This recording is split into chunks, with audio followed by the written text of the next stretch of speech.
Assalamualaikum warahmatullahi wabarakatuh.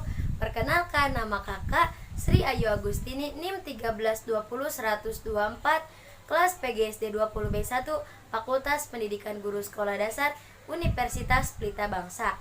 Baik, pada pertemuan kali ini kakak akan membuat video yang berjudul cara membaca puisi. Nah, untuk memenuhi tugas mata kuliah konsep dasar dan sastra Indonesia, jangan lupa ya di like dan subscribe. Simak videonya baik-baik. Baik, nah cara membaca puisi itu yang pertama harus menentukan puisi yang tepat. Nah, jadi itu sangat penting. Misalkan kita mau memilih puisi apa, contohnya kakak sendiri memilih puisi Semeru. Nah, dalam puisi itu kita harus bisa menikmati bagaimana cara puisinya, dan yang mendengarkan juga harus dapat menerimanya. Nah, yang kedua yaitu ada bedah puisi. Nah, dalam bedah puisi itu sangatlah penting. Jadi misalkan, wah, nah ini judulnya nih yang tepat. Nah, kita harus bedah, harus mengulik. Nah, isi puisi itu apa? Nah, harus dapat mewarnai makna atau arti. Jadi kayak contohnya Semeru, Gunung Semeru kemarin kembali erupsi, yaitu gunung meletus. Nah, ternyata kenapa nih, dapat menyebabkan apa gitu, sehingga tertarik untuk para pendengarnya.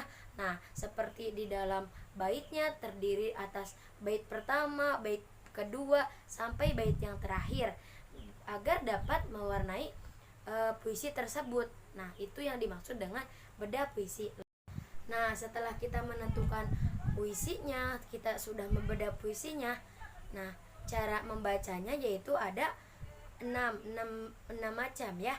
Yang pertama ada vokal, yang kedua ada artikulasi, yang ketiga ada intonasi, yang keempat ada ekspresi, yang kelima ada jeda, yang keenam yaitu penghayatan. Baik, nah yang pertama yaitu tadi apa? Vokal. Nah, dalam vokal kita harus mengucapkan vokal itu misalkan kayak Jonggring Saloko kembali erupsi, kini birumu menjadi abu. Nah, jadi enggak Jonggring Saloko kembali erupsi atau kembali atau gimana. Nah, itu kan enggak orang-orang yang mendengarnya, oh kok vokalnya ada kata enggak ke arti gitu. Nah, itu dapat menyebabkan orang-orang itu tidak paham dengan pelafalan vokal kita. Nah, yang kedua yaitu artikulasi. Nah, dalam artikulasi membaca puisi itu harus mengenalkan huruf-hurufnya. Jonggring Saloko kembali erupsi, kini birumu menjadi abu. Nah, kan itu udah jelas. Jonggring dari huruf A, B, C, D, E. Nah, A, I, U, E, O itu huruf vokal. Nah, huruf konsonannya harus B, S, R, L, Z. Nah, itu sampai Z ya.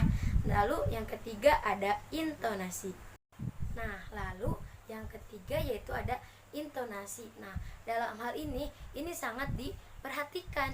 Jadi pada intonasi itu jangan flat gitu. Jangan kayak membaca misalkan orang berlari hingga tak peduli akan penampilan diri gitu. Nah, itu kan kayak gak ada intonasinya banget, tapi kan harus orang berlari hingga tak peduli akan penampilan diri.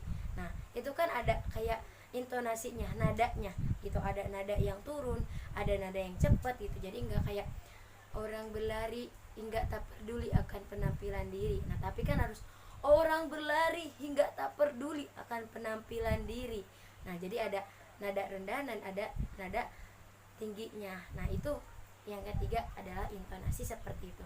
Lalu yang keempat ada jeda. Nah, dalam jeda jadi enggak harus misalkan Jonggring Saloko kembali erupsi, kini birumu kian menjadi abu. Nah, itu kan kayak enggak ada jedanya, tapi harus di kata jeda itu biar orang-orang tuh menghayati. Oh, setiap bait itu kan jadi kita tahu, wah, ternyata di bait pertama kayak Jonggring Saloko kini kembali erupsi. Nah, kan berarti orang-orang dapat mengartikan. Nah, dalam bait yang pertama jadi harus ada jeda, dan itu sangat penting. Jadi nggak harus Jonggring Saloko kembali erupsi, kini kian birumu menjadi abu. Nah, itu kan kayak nggak ada jeda gitu. Jadi kurang enak gitu ketika didengarnya.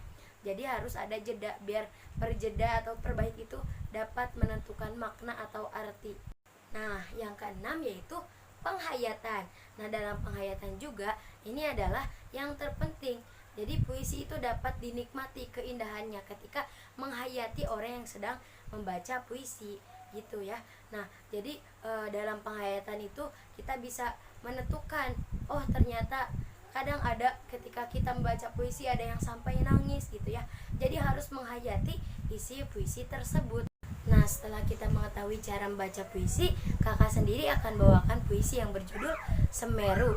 Nah, seperti Jonggring Saloko kembali erupsi. Kini birumu kian menjadi abu. Abu hitam menguasai langit Lumajang. Orang berlari hingga tidak peduli akan penampilan diri. Banyak tangisan teriakan terdengar, bertukar rupa, menakutkan, menerima nada penghabisan.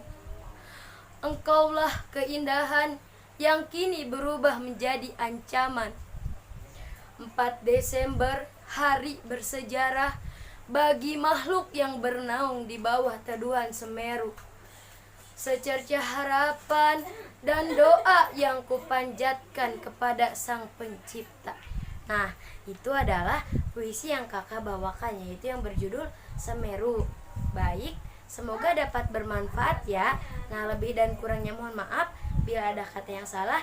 Wassalamualaikum warahmatullahi wabarakatuh.